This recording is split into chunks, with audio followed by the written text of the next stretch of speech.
Last ಈಗ dinner meeting ಆಯಿತು. Dinner ಮೀಟಿಂಗಲ್ಲಿ ದಲಿತ C M ಮಾಡಬೇಕು, ಒಂದು ವೇಳೆ ಸಿ ಎಂ ಬದಲಾವಣೆ ಆದರೆ ಅನ್ನೋದು ಮಾತು. ಹೈಕಮಾಂಡ್ ದಲಿತ ಸಿ ಎಮ್ ಅನ್ಬೋದು, ಬ್ರಾಹ್ಮಣರು ಸಿ ಎಮ್ ಅನ್ಬೋದು, ಒಕ್ಕಲಿಗರು ಸಿ ಎಮ್ ಅನ್ಬೋದು, ಲಿಂಗಾಯತರು ಮಾಡೋಣ ಅನ್ಬೋದು, ಅಲ್ಪಸಂಖ್ಯಾತರು ಮಾಡೋಣ ಅನ್ಬೋದು. ಯಾರನ್ನಾದರೂ ಮಾಡಿದ್ರು ನಮ್ಮದೇನು ಅಭ್ಯಂತರ ಇಲ್ಲ, ಮೊದಲನೇದು. ಆಮೇಲೆ ದಲಿತರು ಸಿ ಎಮ್ ಆಗಬಾರ್ದು ಅಂತ ಎಲ್ಲೂ ಇಲ್ಲ. ಎಲ್ಲ ಸಮುದಾಯದವ್ರಿಗೂ ಶಕ್ತಿ ಇದೆ. ಎಲ್ಲ ಸಮುದಾಯದಲ್ಲೂ ಆ ಒಂದು ಶಕ್ತಿ ಇರೋಂಥ ನಾಯಕರು ನಮ್ಮ ಪಕ್ಷದಲ್ಲಿದ್ದಾರೆ, ಬೇರೆ ಪಕ್ಷದಲ್ಲಿ ಇದ್ದಾರೆಲ್ಲ ಗೊತ್ತಿಲ್ಲ. ಯಾರಾದರೂ ನಾವು ಸ್ವಾಗತ ಮಾಡ್ತೀವಿ, ಯಾಕೆಂದರೆ ಹೈಕಮಾಂಡ್ ತೀರ್ಮಾನಕ್ಕೆ ಬದ್ಧವಾಗಿರೋರು ನಾವು. ಈಗ ನಾನೊಬ್ಬನೇ ತೀರ್ಮಾನ ಮಾಡೋದಾಗಿದ್ದರೆ ನಾನೇ ಆಗ್ಬಿಡ್ತಿದ್ದೆ. ನಾನೊಬ್ಬನೇ ತೀರ್ಮಾನ ಮಾಡೋಕ್ಕಾಗಲ್ಲ. ಆಮೇಲೆ ಯಾವುದೇ ಒಂದು ಸಮುದಾಯ ತೀರ್ಮಾನ ಮಾಡೋಕ್ಕಲ್ಲ, ಯಾವುದೇ ಒಂದು ಸಮುದಾಯದಿಂದ ಸರ್ಕಾರ ಬರೋಕ್ಕೆ ಸಾಧ್ಯ ಇಲ್ಲ. ಎಲ್ಲ ಸಮುದಾಯ, ಸಣ್ಣ ಸಣ್ಣ ಸಮುದಾಯನೂ ಇವತ್ತು ನಿಮಗೆ ಮತ ಕೊಟ್ಟಿದೆ. ಸಣ್ಣ ಸಣ್ಣ ಸಮುದಾಯ ನಾವು ಗೌರವಿಸ್ಬೇಕು. ಸಣ್ಣ ಸಮುದಾಯದವ್ರನ್ನೂ ಅಲ್ಪಸಂಖ್ಯಾತರು ನಾವು ಮುಖ್ಯಮಂತ್ರಿ ಮಾಡಿದ್ರೆ ಅದು ತಪ್ಪೇನಿಲ್ಲ. ಹೈಕಮಾಂಡ್ ತೀರ್ಮಾನಕ್ಕೆ ಬಿಡ್ತೀವಿ.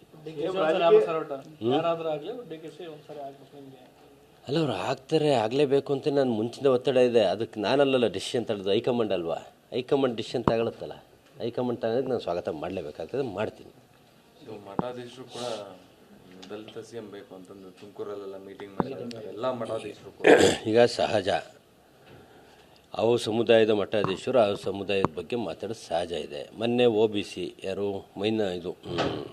ಐಂದ ವರ್ಗದ ಗುರುಗಳು ಒಂದು 15-20 ಜನ ನಾನು ಹೋಗಿದ್ದೆ ಜೊತೆಗೆ ಬಂದು.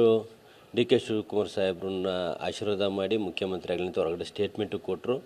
ಅವರ ನೇತೃತ್ವದಲ್ಲಿ ಒಂದು 5 ಸಮಾವೇಶನ ಮಾಡಿ ಒಳ್ಳೇದಾಗುತ್ತೆ ಅಂತಲೂ ಕೊಟ್ಟರು. ಅಂದರೆ ಐಂದ ಸ್ವಾಮಿಗಳೇ DK ಶಿವಕುಮಾರ್ ಸಾಹೇಬ್ರನ್ನ ಒಪ್ಪಿದ್ದಾರೆ. ಹಂಗಾಗಿ ಜಾತಿ ಆಗ್ತಿರೋದು ಅವ್ರವ್ರ ಅಭಿಪ್ರಾಯ ಅವರು ವ್ಯಕ್ತಪಡಿಸ್ತಾರೆ. ಇಲ್ಲೆಲ್ಲೂ ಒಕ್ಕಲಿಗ ಸ್ವಾಮಿಯವರು ಹೇಳಿದ್ರು ಅಂತ ನೀವೆಲ್ಲ ಮಾತಾಡ್ತಾ ಇತ್ತು, ಮಾಧ್ಯಮದಲ್ಲಿ ಬಂತು. ಅದಕ್ಕೆ ಕೆಲವರು ವಿರೋಧನೂ ಮಾಡಿದ್ರು.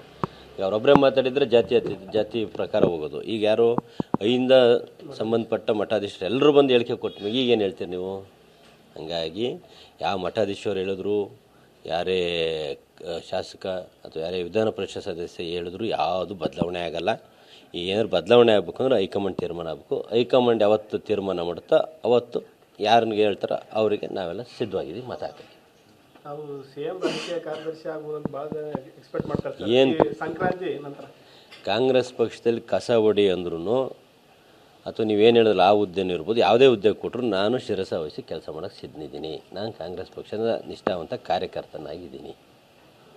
Thank you. ವೀರಶೈವ ಲಿಂಗಾಯತ ಮಹಾಸಭಾ ರಾಷ್ಟ್ರೀಯ ಅಧ್ಯಕ್ಷರ ಆಯ್ಕೆ, ಅದಕ್ಕೊಂದು ಕೋರ್ ಕಮಿಟಿ ನಮ್ಮದೊಂದು ಮಂಡಳಿ ಇರುತ್ತೆ, ಮೀಟಿಂಗ್ ಮಾಡ್ತೀವಿ. ನಾಳೆ 24ಕ್ಕೆ ಶಾಮನೂರು ಶಿವಶಂಕರಪ್ಪಾಜಿ ಅವರೇನು ದಿವಂಗತರಾಗಿದ್ದಾರೆ, ಅದಕ್ಕೊಂದು ನುಡಿ ನಮನ ನಮ್ಮ ವೀರಶೈವ ಮಹಾಸಭಾದಿಂದ 24 ಇದರಲ್ಲಿ ವೀರಶೈವ ಮಹಾಸಭಾ ಬೆಂಗಳೂರಲ್ಲಿ ನುಡಿ ನಮನ ಕಾರ್ಯಕ್ರಮ.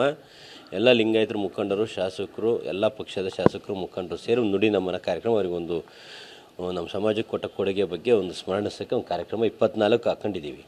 ಅದಾದಮೇಲೆ ನಮ್ಮಲ್ಲಿ ಬೈಲ ಇರುತ್ತೆ. ಬೈಲದಲ್ಲಿ ಯಾರು ಇಂಥ ಸಂದರ್ಭಗಳಲ್ಲಿ ಯಾರು ನೆಕ್ಸ್ಟ್ ಅಧ್ಯಕ್ಷರಾಗಬೇಕು ಬೈಲವನ್ನು ಮಾಡಿದ್ದಾರೆ. ಬೈಲದ ಪ್ರಕಾರ ಹೆಂಗಿರುತ್ತೆ ಹಂಗೆ ಹಿರಿಯರು ಹೆಂಗೆ ಹೇಳ್ತಾರೆ ಹಂಗೆ ಹೇಳ್ತಾರೆ. ಈಶ್ವರ್ ಖಂಡ್ರವ್ರನ್ನ ನಾನು ಬೆಂಬಲಿಸ್ತೀನಿ.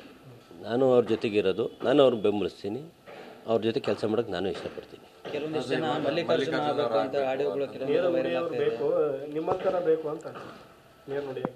ಇಲ್ಲಿಗೆ ನಾನು ಸೇರ್ತೀನಿ.